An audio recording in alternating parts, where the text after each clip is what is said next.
Is that my background weird that I did the blur? We're live. Good morning, everybody. We're happy to be joined today by Alex Kinsella of Kinsella Marketing, a small content marketing agency here in Kitchener. Alex is also the creator and curator of the popular Waterloo Region newsletter and podcast, TLWR. And surprisingly or not surprisingly, he's also a crafter of fine custom skateboards. So we're thrilled to have Alex with us today. Alex is going to answer any and all of your content marketing questions. So welcome, Alex. Thanks for having me. Yeah, we're super happy to have you here. So Alex is a content marketer. Tell us, what the heck is content marketing? That was like when I was starting off on my own, I kind of wanted to think about what are the kind of things that I like doing, what are the kind of things that I can actually help people with, and that really came down to storytelling. And so whether that is in newsletters or podcasts or social media or blogs or white papers or whatever is out there, it's just really important to connect with your audience, draw them into the story that you're telling, make the story about them, and that's all content. So just decided to go with that. Fantastic. Just shout out to everybody online. If you have a chance, you can put your questions into the live chat. We'd also love to hear who you are and where you're coming from. So if you have a chance, pop something into the questions, and we'll get to you. Alex, this is an interesting time for people who are in traditional communications and marketing roles. How are you finding your clients, the people you're talking to, are kind of dealing with this situation? Well, it's an interesting one. I just got off a webinar with Sandra from Platypus Marketing, where she was talking about, it was about social media and what you should be doing on social media to connect with your audiences. And I think across the board, whatever your business happens to be, you're doing two things right now. One is you're trying to figure out where you fit in your customer story right now, and then looking ahead to whenever we're going to be let out of our lockdown and to where you're going to fit in that story in the future. So it's really trying to, not overly sell to people, but we still need to connect with our audiences and hopefully land some deals here and there to keep in business and keep people employed. But you're looking kind of real time, so making sure you're taking all your scheduled content down, because you should be going real time with social and make sure that you're adding value to the conversation. And then in long term, looking at where your content marketing strategy will line up with whatever is going to be in the new economy after this. Yeah, that's amazing. So that's interesting to talk about what the new economy is and how people are going to be working in that new economy. Do you think this means we're going to go back to the way we did things before, or do you think there's some fundamental changes in the way we're going to work? I think there'll definitely be some fundamental changes. I know a lot of people that I talk to are like, can't wait to get back to normal. And every day that we are in lockdown, normal becomes less and less of what we knew. So, none of us are fortune tellers or prognosticators to see what's going to be. Sorry, it's a groundhog thing. To see what's going to be down the line. I was on go to a lot of webinars. So I went to another one, and Steve Blank was talking about, right now a lot of companies, and specifically tech, because that's what we're talking about, and small business in general, you're doing what you need to do to survive during this time. And then what can you do then afterwards? Like, does your business need to change? Especially on the tech side of things, right? Like if you have a product that can evolve into what's going to be the new normal of more people are comfortable with online shopping and delivery than ever before. I never ordered, not I never ordered, but I ordered very few things online for home delivery. And now it's like ciders coming to the house and beer, and I'm doing more pickup and things like that. So will that start to change the way that people kind of live and work for a longer term? Right, absolutely. So some things stay the same, some things change. Interested in your connections into the community and specifically your email newsletter and your podcast that you do. How did that come about? So the newsletter came about kind of out of a bit of anger where a lot of good ideas come from. And the anger was more around people saying there wasn't a lot to do in Kitchener and Waterloo and in the region in general. Like many people here, I'm a transplant to the area. And I've always found it like there's way too much stuff to do. I couldn't go to everything I'd want to go to on a weekend. So someone had said it to me again, and it was in a February of 2016. And I was like, you know what? There's enough to fill a newsletter with what's happening in town. So I'm going to start a newsletter. And my wife's like, yeah, you're going to do this like 2 weeks and then you're not going to do this again. And I was like, oh, I'll show you. And so 4 years later, we're still doing this newsletter every week. But I will tell you that the weekend before St. Patrick's Day was the weirdest feeling because I started to go, well, it's usually Sundays when I put the newsletter together. I'm like, there's no events. There's nothing. Like everything is shut down. This is something that's never happened before in 4 years of putting together a weekly newsletter. So it was a pretty big shift and a very quick shift to say, okay, now we need to tell people to stay home. What can you do at home and how do you support local businesses? Because it's one of the things that scares me the most is there's so many amazing entrepreneurs in town who have small businesses, a lot of them who've just either like expanded or opened new locations or opened their first location. And so we need to do as much as we can to support them during the lockdown so that they're there when we go back. Yeah, that's great. If you haven't had a chance, you should subscribe to Alex's email newsletter. It's a fantastic resource. I know every weekend that I'm trying to figure out what to do with the kids or where to go, it's a great place to turn for that. Now the podcast, you've had some pretty good guests on that podcast. I was listening to the one that you had with Craig Norris, and that was great. How did the podcast come about? So the podcast was Bisan, who is one of my best friends here in town, and we used to do a podcast at Communitech called Why Waterloo, and that ended a while ago. And then last October, we were having coffee and she's like, we should do a podcast again. And why don't we do a TLWR podcast and similar format to what we were doing before, where we talk about things that are happening in the community and have on people that we find interesting and that we'd want to talk to. And yeah, we decided to go do it. We recorded at Workhouse at first, and then a couple of random locations. And then she's the reason we have good guests. So she goes out there and finds them all. And on the beginning of March, she's like, we're going to do 6 in one day. She's going to record 6 guests so we have them done. And I was like, that's a good idea. This is before we knew about lockdown. So we went to someone's studio, which is Taylor Jones at 44 Gawkel, and we recorded 6 episodes in a row. And then lockdown happened. So it's good because now we have content that lasts us 6 weeks. And I still actually have to do this week's. That's awesome. So a podcast is, I see them being very, very popular these days. Are podcasts something that companies could or think about in terms of content marketing? I think with anybody, I think it's one of those things. I saw a joke on Twitter, which is like when guys starting podcasts are like girls deciding to get bangs, which is kind of an interesting thing. If you have the content to support it, I think it's a great idea. And I think bangs are awesome too. I'm not trying to dismiss bangs in any way. But if you have the content to support a podcast and an audience that you think would find that content interesting, then yeah, you should definitely do it. But I think doing a podcast just for the sake of saying we're going to do a podcast is never a good idea.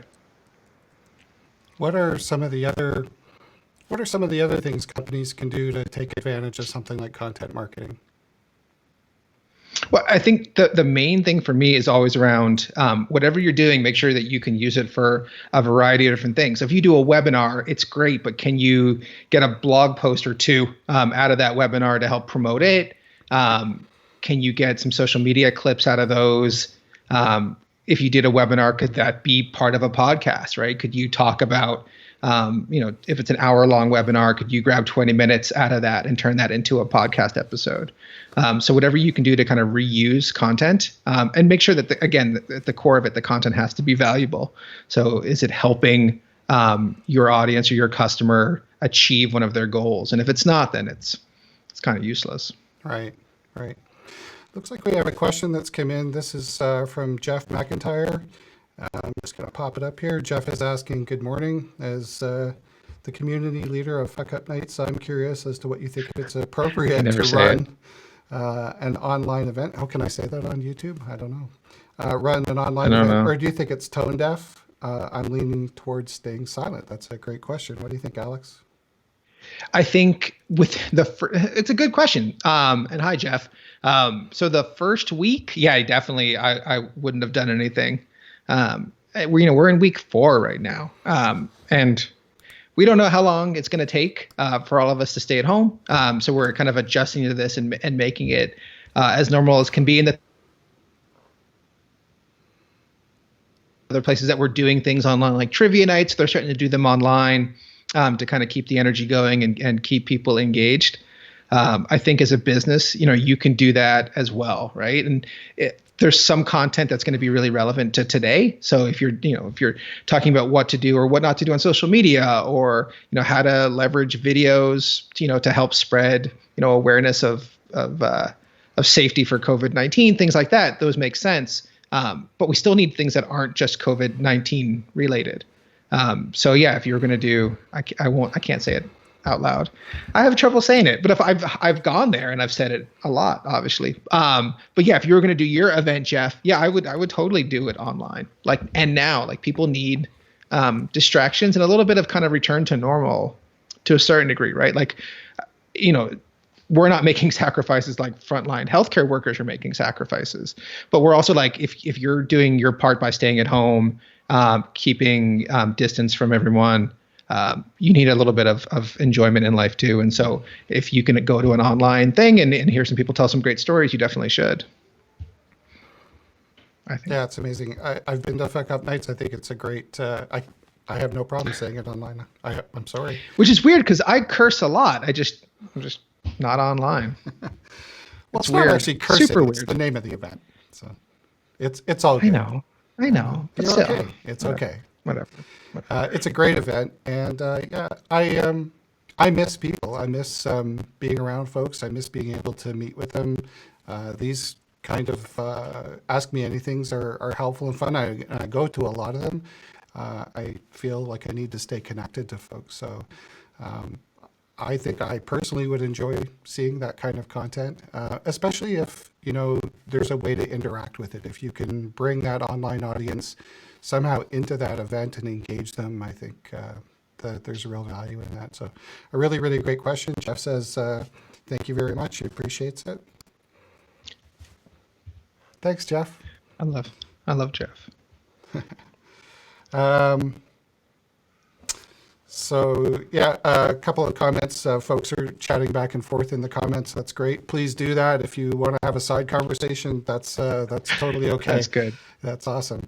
I'm curious. So content marketing, working full time, you have a family, Waterloo, the newsletter and the podcast, and you also find the time. Help me understand this. You make custom skateboards? I do. It's a couple years ago I was writing a tech column for Grand Magazine, which is that fancy glossy magazine that's full of awesome local stories. And I was scrambling for a Christmas gift idea column. And I don't know, I got into some YouTube hole of looking at things.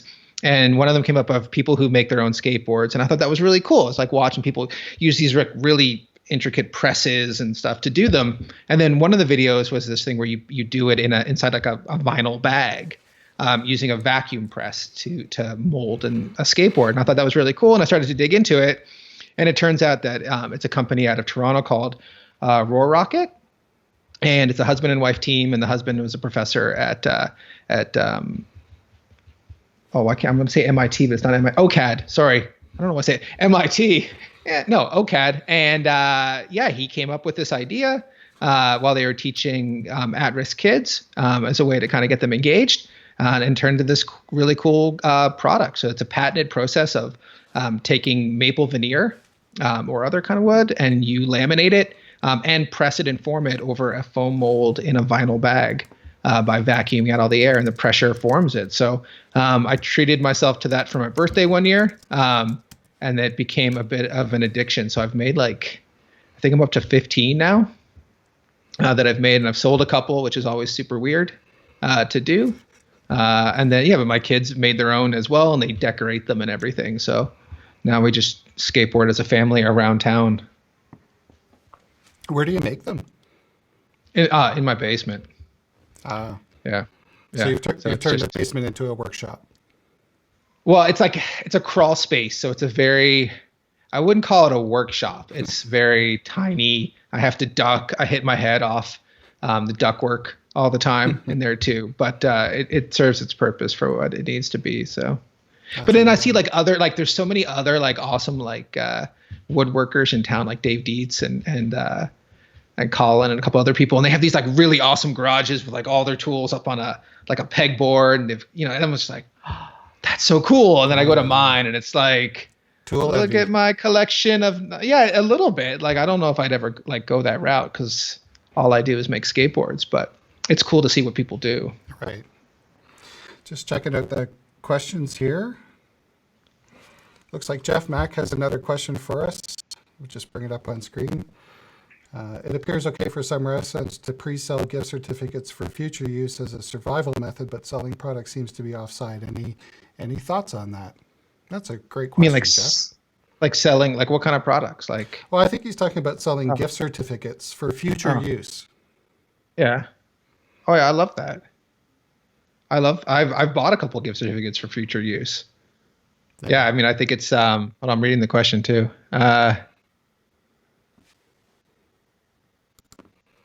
No, I don't think selling products is offside. If you look at Gifted just started doing online selling now too. No, I think it's so many of these businesses just never had e-commerce as part of their setup, right? Gifted's shown their products on Instagram for years, but to have an online store is just not something they were, just not an avenue they wanted to do. Part of the experience of Gifted is going in there too, right? So it's kind of a unique thing, but to kind of pivot to this and I think it's really important for people to survive the 4 weeks to however long we're going to be locked in. Oh, I think that's critical. Cash flow, when you're supporting rent and staff and all the things you need to do, it's so important. So yeah, I personally myself, I'm fine with buying a gift certificate for something in the future if it helps so many great local entrepreneurs and chefs and talented people. I think everybody's hurting. So yeah, if there's any way I can help. It's going to be dangerous because I have 2 gift cards sitting behind the bar at Arabella Park, and I'm going to spend them all when I go in, when we get out of here. Yeah, I think there's going to be a big party when we're all ready to go in. Yeah. Well, hopefully, take it easy, but yeah. Yeah, I'll take it easy for sure. Yeah. Great question though, Jeff. Another one here from Nelson at Skylight. Alex, what advice do you have for an entrepreneur or entrepreneurs that are busy with client work but still want to stay in front of people? Are there strategies for creating quick and easy content that are still good? Yeah, I think this webinar is a good example of one. It's a little bit, it's up to an hour long, so it's a little bit more time commitment to do. But I still think adding value on social, I think is still a great place at whether you're a freelancer or a small business, getting the word out there that you're still around. These are the things you're doing. And then also sharing what other people are doing. This is a time that you've seen from, people, I'm looking at the apartment buildings around me, and from people going outside and making a lot of noise at the same time every night to celebrate healthcare workers, to local businesses supporting each other through contests and through, co-promotion of things, and just making sure that we all, as many of us can get out on the other side of this as possible, right? So looking at ways that you can amplify that right now, I think is a great way to kind of help add value. Yeah, absolutely. No, it's a really good question. I think people sometimes feel like the content, and correct me if I'm wrong, but people always try to strive for perfect content, something that's really, really highly polished. And I think there's lots of opportunities for things like this is kind of like quick and dirty, although the production you try and keep it high. But I mean, it's just an idea. I thought it would be a great way to get people up visible in the community and have some good conversations. But certainly isn't the a Super Bowl production. And I think a lot of people sometimes feel like it has to be perfect before they can do anything. And I often hear people say, don't let perfection get in the way of progress. So any thoughts on that? Like, do you have to be like, what do you have to shoot for in terms of representing your brand? Yeah, I don't. You never had to be perfect, and I don't. Now is not definitely not going to change that. Now is not the time to be perfect. I mean, I've done a ton of interviews over Zoom, and like Zoom lets you either record to your desktop or record to the cloud, and you can take that into Premiere, Rush, and do a little bit of cleanup on it. But it's the kind of thing, like, again, whenever you're doing any content, whether that was before all this or now, if you're doing any video, just the standard things like still compose your shots, even if you're composing them in Zoom. So like I have my laptop on two ArtShine boxes. So I want to give a plug to ArtShine and their art lessons and their ArtShine in a box. You should go order those. I can't show them right now because they're holding my laptop up. But like things like that, like what can you do to make sure that your shots look good, decent lighting? You reminded me that I had a microphone that I forgot that I had. So like I've been here for 3 weeks, like doing all this stuff. And meanwhile, I had like a microphone sitting in a bag next to me. Totally forgot. So I'm going to sound good on all my Zoom calls from now on, which is really cool. And yeah, and looking at ways you can do that. Like I did, I do employer branding videos for one of my clients. And normally like we shoot them in the office and none of us are in the office now. So we just did interviews over Zoom, string them together, a little audio clip underneath, little bit of graphics in the front and the end, and there you go. Yeah. We have a question that's come in from Fluid Digital Pro. I'll just bring this up on screen. It's a multi-part question. It says, I'm a video editor. I have 2,500 plus connections on LinkedIn. I usually send messages out saying, hey, this is me. Here's what I do. How can I help? And I land a few new clients. Next part of the question. Now I've been posting a lot on LinkedIn to get my name in front of people, generic posts, marketing ideas, etc. And they'll get plus or minus 1,000 views. That's awesome. Next part. When I post a link to a video I made that I thought would be interesting to people, I get 200 views. That's awesome.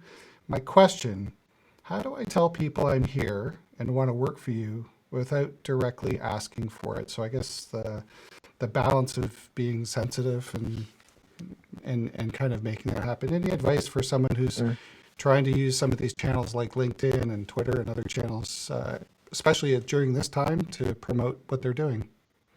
I mean, I'm terrible at this. So, but I say what you're doing now is the right thing to do. I mean, I think for any freelancer that I've ever talked to is, a lot of it is just recognition, right? So brand or name recognition. So if you're a wedding photographer, and like right now, weddings are off pretty much, right? So, if you want to get your name out there for when wedding season, probably a shortened or really dense wedding season happens, in the late summer and fall, like how do you get your name out there now? And a lot of it is just sharing the work that you've done in the past and continuing to build recognition out there. And I think a lot of this, anyways, I don't know how it is for you, but it's just someone says, hey, I need help with X, Y, and Z, and someone knows you do Y, so you get connected. Like, how do you find it? Myself, it's a little bit challenging because I think until you get a chance to rethink how you can do some things, like you were talking before about, use some of the video conferencing tools or tools like this to be able to sort of pivot a little bit and figure out new ways of doing things.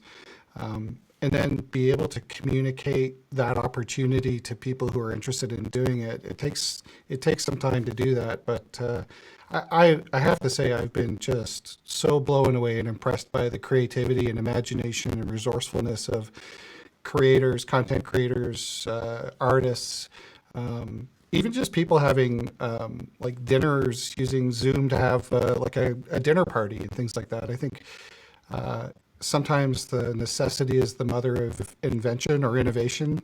And so I think, yeah, that's it. It's just taking the time to figure out what you can do and how it solves the problem people have right now. Because if you're not solving a problem for them, I mean, they have so much on their mind right now. They're so busy. They're dealing with so many different things. It's hard to cut through and make a connection with them if you're not empathetic and figuring out how to solve a problem, a pain point, something that they're dealing with right now. But if you can do that, I think for me at least, I think the opportunities are still out there.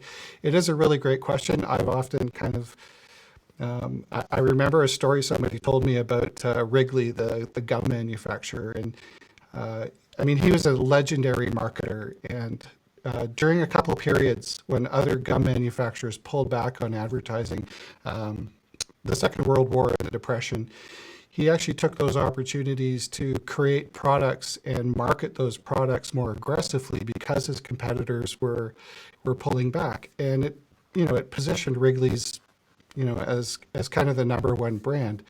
So he applied his ingenuity and creativity to solving that problem. And I see a ton of that happening right now. People are figuring things out and doing things that are really, really interesting. So it's interesting. I haven't figured that out yet. I think it's one of the things, like if you look at like I'll get these kind of cold, like what's the term for cold call, but it's an email. I don't know the term. I know the word for it, but I just can't think of what it is right now. But I'll still get them like, hey, I notice your site does this, and our service can like help blah blah blah, something leads. And we're like read the room. Like, now's not the time for a cold email about you noticed my site and you didn't actually look at it and you have no idea what we do as a business, and you're just hoping I click, or you're doing link tracking and that I've clicked on it or I've opened it or whatever. Like, that's not the kind of stuff you should be doing right now. And the companies that do that are just not reading their room. But then you have a company like Shopify who's like, this is what we do. Here's the resources you would need. And then like, if you need us, we're here. And that's the right thing you should be doing. And so if you're a freelancer, and the same thing, which is, it's I'm not going to knock on people's door and be like, hey, do you need content marketing solution right now? But I'll just showcase the ways that I'm doing it for some other clients. And then hopefully that kind of leads to some stuff. That's awesome. But cold calling, never. I hate cold calling. Yeah, spam emails. Yeah. Castle was supposed to solve that, but I still get quite a few. Yeah, not if they're in the States, right? Not if they're in the States. Actually, a follow-up question, a really good follow-up question. Yeah, I guess this kind of goes to impact or influence. As far as views on LinkedIn go, is 200 or 1,000 views considered good? I'm not a social media expert by any means, but what do you think? I mean, I think you have to compare it to other people that are in your space, right? So if you see other people in video and that's what they're getting, then you're on par. And if there's someone else that you kind of compare yourself to in terms of service offering, and they're way higher, like it's all an individual thing. Like it's just going to vary.